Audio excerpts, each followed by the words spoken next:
Hello students, पिछले class में हम आपको क्वाड्रेटिक पोलिनोमियल के बारे में बताए थे और उसके जीरोज फाइंड करने के बारे में आपको सिखाए थे कि कैसे जीरो फाइंड किया जाता है। और आज का टॉपिक है relation between zeros and coefficient of a quadratic polynomial. If alpha and beta are the zeros of a quadratic polynomial px is equal to ax square plus bx plus c, then there are two relations. First relation is alpha plus beta is equal to minus b by a, and second relation is alpha into beta is equal to c by a. ये दो relation होते हैं। ये किसके बीच का relation है? तो zeros के बीच में और क्वाड्रेटिक पोलिनोमियल के कोफिशिएंट के बीच में। हमने पिछले क्लास में आपको बताया था कि किसी क्वाड्रेटिक पोलिनोमियल को जब सॉल्व करते हैं, जीरो के इक्वेट करके उसका एक्स का वैल्यू निकालते हैं तो हमें दो वैल्यू मिलता है।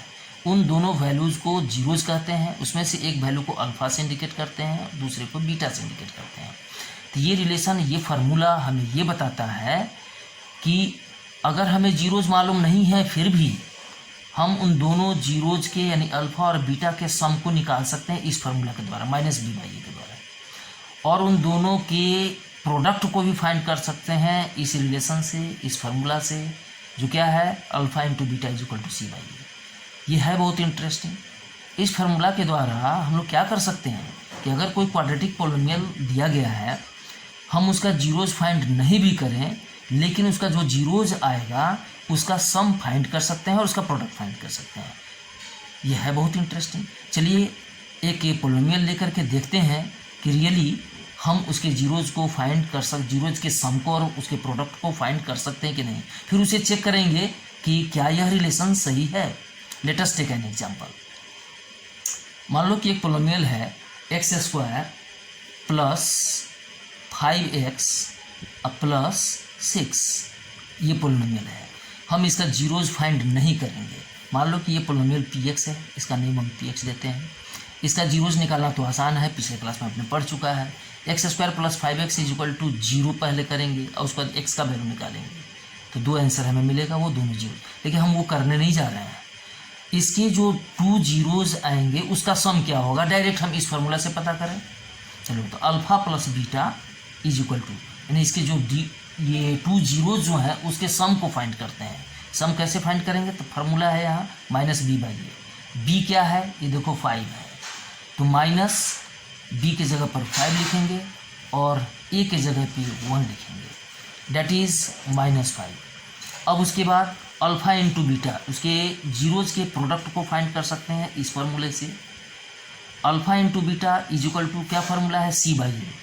तो इस पोलिनोमियल में आप देखिए सी क्या है? 6 है, तो 6/1 इज इक्वल टू 6। चलिए, हमें इसका जीरोज पता नहीं था, फिर भी इसके जो 2 जीरोज आएंगे उसका सम हमने मालूम कर लिया कि सम -5 होगा, प्रोडक्ट 6 होगा। अब हम लोग क्या करेंगे कि चेक करेंगे ये जो हम लोग जो रिजल्ट निकाले हैं कि जीरोज का सम -5 और उसका प्रोडक्ट 6 है, रियली ये सही है कि नहीं। इसके लिए इसको जीरोज निकाल करके चेक कर लेते हैं। Let us find zero. X square plus 5x plus 6, इसका जीरोज निकालना है तो पहले इसको जीरो के इक्वल करते हैं, उसके बाद इसको फैक्टराइज करते हैं। फैक्टराइज करेंगे तो होगा x plus 3 into x plus 2 is equal to 0। अब यहाँ से देखिए x का वैल्यू निकालते हैं। x is equal to -3 and -2। ये हो गया alpha, that is alpha is equal to -3 और बीटा इज इक्वल टू -2। अब हम लोग चेक करेंगे कि अल्फ़ा का जो वैल्यू निकाले हैं और ये जो बीटा का वैल्यू -2 निकाले हैं, इन दोनों का सम रियली -5 होता है कि नहीं। पहले हम लोग पता लगा चुके हैं कि उसके जीरोज का सम -5 होगा। अब देखो इन दोनों को ऐड करके तो अल्फ़ा प्लस बीटा अगर निकालते हैं तो alpha plus beta is equal to क्या हो रहा है? -3 फिर plus -2 is equal to -5, match कर दिया। उसी तरीके से अल्फ़ा इंटू बीटा निकालते हैं तो alpha into beta is equal to alpha into beta is equal to, यहाँ से निकालेंगे, इस फार्मूला से नहीं, फार्मूला से निकाल चुके हैं। तो alpha into beta is equal to -3 into -2, कितना आएगा मल्टीप्लाई करने पे? तो 6 आता है।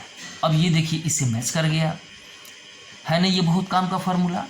इस फार्मूला से क्या बेनिफिट हो रहा है, हमें इतना काम करने की ज़रूरत नहीं होती, हमें जीरोज निकालने की ज़रूरत नहीं होती। बिना जीरो निकाले हुए हम उन दोनों जीरोज का सम भी फाइंड कर सकते हैं और प्रोडक्ट भी फाइंड कर सकते हैं। तो अब इसके बाद एक और इंटरेस्टिंग टॉपिक हम लोग पढ़ेंगे, वो है how to find the quadratic polynomial if zeros are given. अगर किसी क्वाड्रेटिक पोलिनोमियल के जीरोज मालूम है तो उस क्वाड्रेटिक पोलिनोमियल को कैसे फाइंड करेंगे, ये उससे भी ज़्यादा इंटरेस्टिंग टॉपिक है। एक तरह से हमें उसका जीरोज मालूम रहेगा और ये पता करना रहेगा कि किस पोलिनोमियल को जीरोज है। तो उसके लिए देखिए फार्मूला क्या है, let alpha and beta be zeros of a quadratic polynomial P x, then that polynomial P x is equal to k into x minus alpha into x minus beta. फिर इसी को अगर मल्टीप्लाई कर दें तो ये हो जाएगा k into x square minus alpha plus beta into x plus alpha beta, where this k is non zero real number. ठीक है ना, ये हम आपको बाद में बताएंगे कि क्या के जो है उससे एक ही पोलिनोमियल मिल सकता है, के का वैल्यू हम जीरो क्यों नहीं रखेंगे, अब कोई भी वैल्यू रखेंगे तो पोलिनोमियल तो डिफरेंट हो जाएगा, तो क्या के यहाँ लिखना ज़रूरी है या नहीं, इस पर भी हम लोग डिस्कस करेंगे। लेकिन ये फार्मूला हुआ किसका, to find the quadratic polynomial, किसी क्वाड्रेटिक पोलिनोमियल को फाइंड करने का ये फार्मूला हुआ।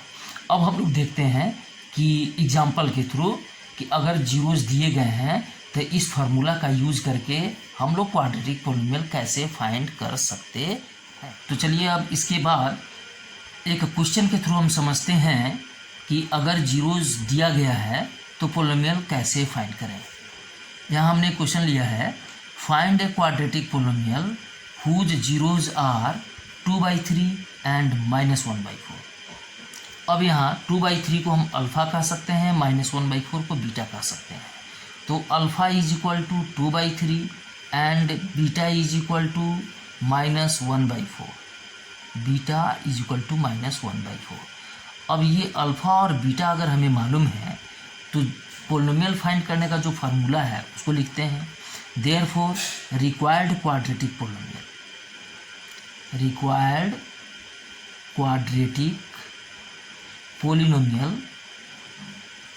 P x is equal to, पहले हम लोग फार्मूला लिखते हैं अभी जो सीखे हैं, p x is equal to k into x square minus alpha plus beta into x plus alpha into beta.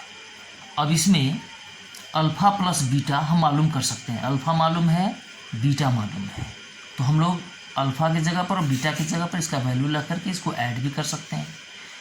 फिर उसके बाद अल्फ़ा इंटू बीटा की जगह पर हम लोग अल्फ़ा और बीटा का वैल्यू रख करके मल्टीप्लाई करके इसका वैल्यू फाइंड कर लेंगे, तो हमें पोलिनोमियल फाइंड हो जाएगा। तो के की जगह पर पहले के को उतारते हैं, बाद में इस पर डिस्कस करेंगे। एक्स स्क्वायर माइनस अल्फ़ा की जगह पर पुट करते हैं 2/3, फिर plus beta is equal to -1/4, तो plus minus -1/4 will be there, and plus alpha into beta, alpha है 2/3 इंटू बीटा है -1/4, तो -1/4 है।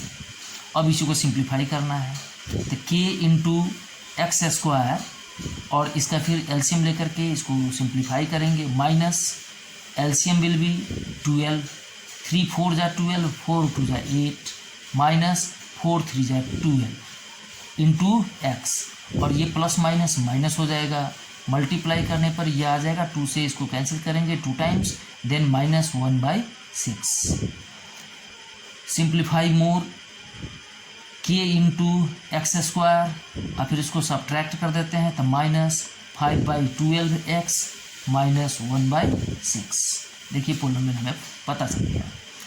अब के की जगह पर हम कुछ भी रख सकते हैं, पहले जिसमें हमने फार्मूला बताया आपको उस समय क्या बताया था कि के is non zero real number, यानी जीरो को छोड़ करके कुछ भी आप चाहें तो रख सकते हैं। जीरो रखेंगे तो क्या होगा, ये पूरा पोलिनोमियल जीरो बन जाएगा, then that will be zero polynomial, वो क्वाड्रेटिक पोलिनोमियल नहीं कहा जाएगा। Therefore we have not to put the value of k is equal to 0, but we can put any real number except 0। तो चलिए यहाँ पर हम लोग अपनी सुविधा के अनुसार k इक्वल टू जब कुछ भी रख सकते हैं तो हम 12 ही रख देते हैं। इससे फ़ायदा क्या होगा कि जब 12 रखेंगे उसे मल्टीप्लाई करेंगे तो ये फ्रैक्शन से हट जाएगा। विदाउट फ्रैक्शन हमें पोलिनोमियल मिलेगा, एक इजी पोलिनोमियल मिलेगा। इसीलिए putting k is equal to 12, putting k is equal to 12 क्या हो जाएगा px का वैल्यू, तो px is equal to 12 into x square minus 5x by 12 minus 1/6। Now multiply each term of the bracket by 12। तो 12 से यहाँ multiply करेंगे तो 12x स्क्वायर, फिर यहाँ मल्टीप्लाई करेंगे तो 12 कैंसिल, माइनस 5x, 12 से अगर यहाँ मल्टीप्लाई करेंगे तो -2। देखिए ये पोलिनोमियल हमें मिल गया। अब इस पोलिनोमियल को जो आप सॉल्व करेंगे, इसका जीरोज निकालेंगे तो निश्चित रूप से 2/3 और -1/4 आएगा ही आएगा। आप खुद से इसको चेक करके देख लीजिएगा। तो है ना ये बहुत इंटरेस्टिंग फार्मूला। हमें आंसर पता है, इस तरीके से आप सोचें कि हमें आंसर पता था और क्वेश्चन क्या था वो पता चल गया। जीरोज मालूम है लेकिन किसका जीरोज है, किस पोलिनोमियल का जीरोज है वो हमें पता चल जाता है। तो अब सवाल ये है कि हम k की जगह पर क्या और भी कुछ रख सकते हैं। अगर हम k की जगह पर 2 रखें तो भी कोई प्रॉब्लम नहीं है।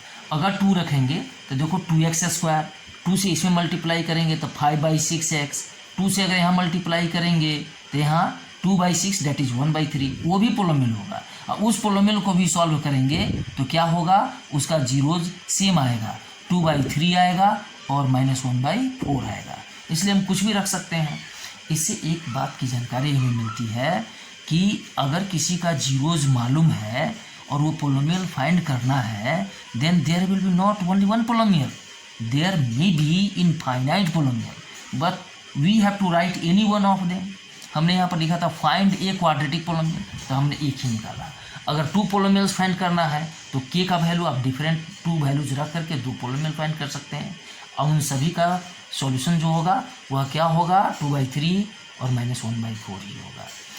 तो आज हमने सीखा 2 चीज़। पहला, to find the quadratic polynomial if zeros are given. एक और रिलेशन के बारे में हमने पढ़ा था, how to find the relation between zeros and its coefficient and what are their uses. अब अगले क्लास में कुछ और रिमेनिंग टॉपिक्स के बारे में आपको बताएंगे।